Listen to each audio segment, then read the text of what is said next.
the Dharma, for me, and I say Dharma in the same way that Sean was speaking to, right, about God. I say Dharma as the universal truth, and not the Dharma as in the teachings of the Buddha specifically. I say that too. But all Dharmas, all the wisdom of many different traditions, its rightful place is to actually incite and inspire this enlightened society that we say that we wish for. That is its rightful place.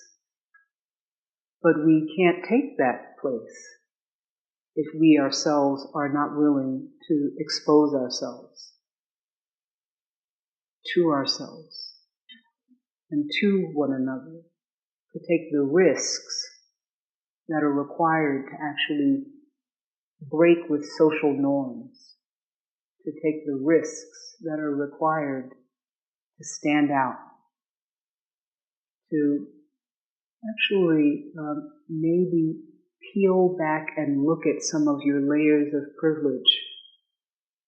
We all have some kind of privilege, but we know that socially some of us are given more privilege than others. If we're inhabiting a male body, a white body, if we're inhabiting a male body, if we're inhabiting an able body, we have more privilege. Not that they ask for it. It's just given. And not that it's inherently a bad thing. It's not a bad, I have all kinds of privilege. The privilege unto itself is not a bad thing, but privilege unobserved and unexamined is a violent, aggressive, and dangerous thing. In a society that requires the devaluing of others, of someone, in order to maintain the privileges of others, if one's privileges are not examined, then inherently it gives rise to the continuation of the devaluing of others. And if we're not willing to look at our privileges so that we can see how they're being used, then they are being misused. It's just as simple as that. So in order for the Dharma, let me say this, the thing about wisdom teachings, right, writ large, is that at their very foundation, which I'm sure is why we're all here, they speak to something in us, they enliven us, they speak to possibility and vision and potential. Right? Is that why we're here? Is anyone not here? Well, maybe it's the food. Right? That you don't even have to know what it is, but something said, oh, there's something there. But then we do that thing in which we get overly obsessed and self-fixated about how perfect can we be, and are we ready, and is it right, and we use the Dharma to actually, rather than an opportunity for liberation, we use it for self-incarceration. And then we get together with other people and we go, look, let's incarcerate ourselves together, and we'll call that a Sangha.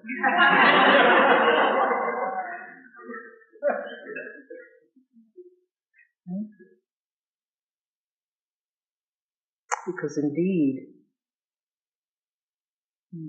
if your practice is not attenuating greed, hatred, and ignorance, then you should change your practice. Or you can change how you're doing your practice. Find out where it is that your practice actually lies.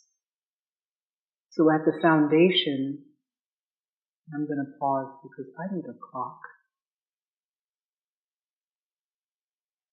Just or a signal or a high sign. Oh, I have lots of time.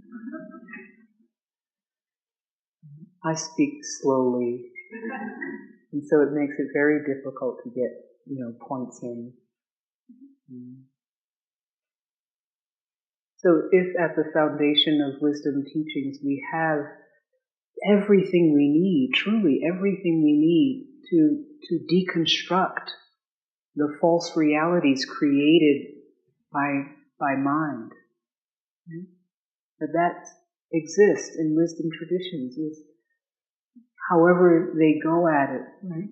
They're inviting us to deconstruct these false constructs, these fabrications that we make over and over again and limit ourselves within and restrict ourselves within and make ourselves small within and make ourselves less than.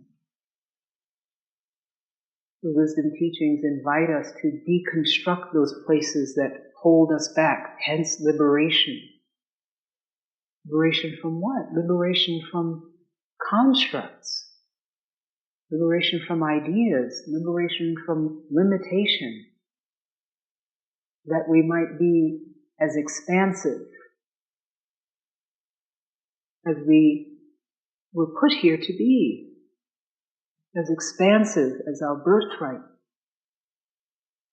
says and transmits to us in the form of breath. That's the only thing that you have to know that the lineage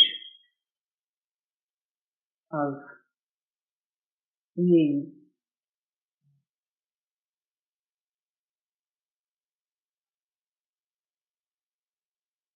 this is a technical term, majorly awesome, is that you have breath.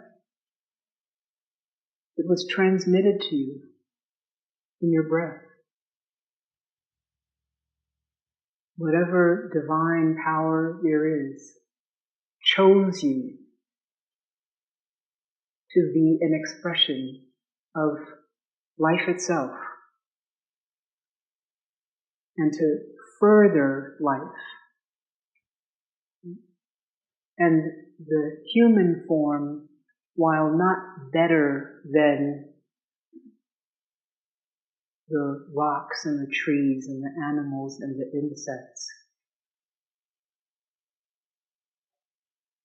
for in our limited understanding has the power to turn around and reflect on itself.